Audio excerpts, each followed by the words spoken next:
Hey, mate. You good, Rob? Good, mate. Late call up too, right? Was, yeah. Yep. Robbo, 2 points in it. Yep. In the end, was there a bit of relief at full time given the scoreless second half from your side?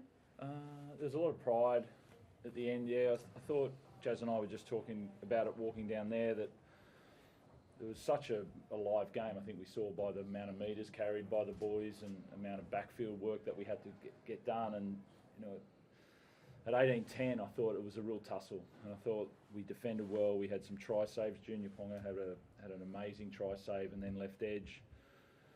You know, when you defend your line for so long that you go down the other end and you score, well, they ended up scoring. We ended up throwing that ball, and then Bradman runs the length and scores. And there was 10 minutes of, okay, well, what are you going to do? It's 18-16. What are you going to do? And the boys dug deep.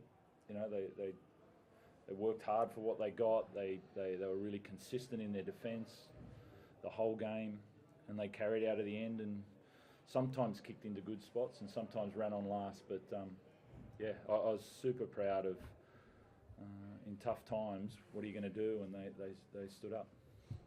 It has been tough times, and then on top of that, you lose Luke here in the first half. You know, we spoke at half time. How did they react to whatever you told them in the break to get that result? Yeah, so we knew what. Obviously, we talked to the spine about how we wanted to play without Luke, and we sort of got that. We got that fairly well down the other end, midfield. We could have had a bit of work on about the combinations in midfield. We ended up getting more just sort of hit-ups to kick, which kept the score at that level, but also I don't know if we made an error coming out of our own end where we made 4 in the first half.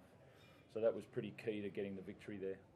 How impressed were you with that butcher's effort? You obviously knew he'd do that job for you today. Yeah, I mean, people questioned him going up front with Jazz, and then he's a professional, you know, and he did such a good job, and then who was going to go to right edge? It was always going to be Nat to get that done. So it was a super fine effort from him. And for Joey Manu as well today, what did you think of his efforts? Yeah, I think it was close. Toops, I thought the senior guys, Butch is obviously a senior guy there. Joey Manu, I think, ran for over 300 odd metres there. Toops for 296 on his birthday.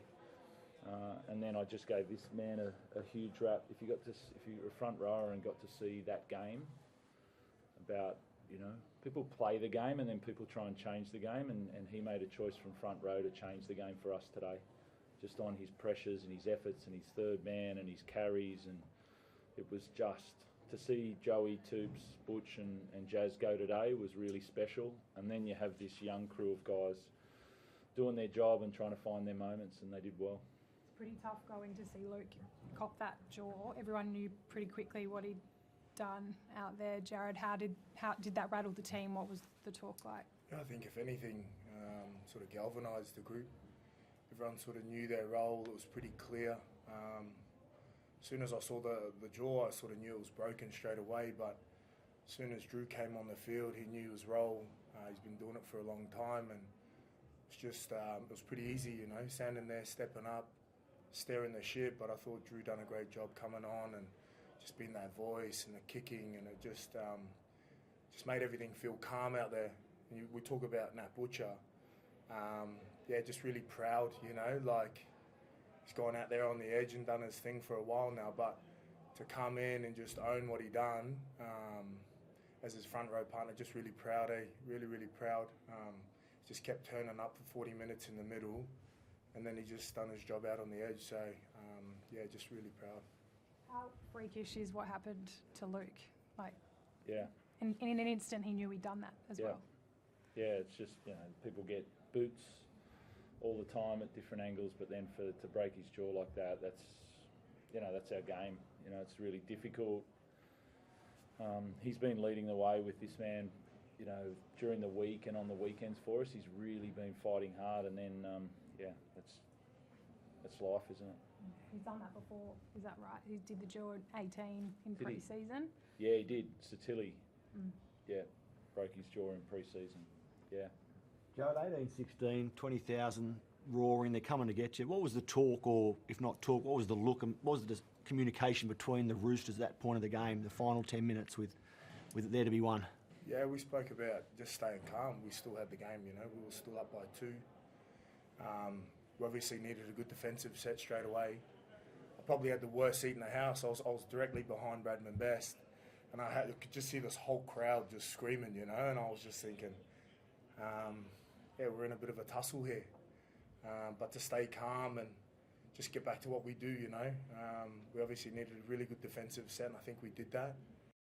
But just doing your job, just going after it. We called a certain set that we go after the game, and felt like everyone sort of reacted off the back of that. It was good.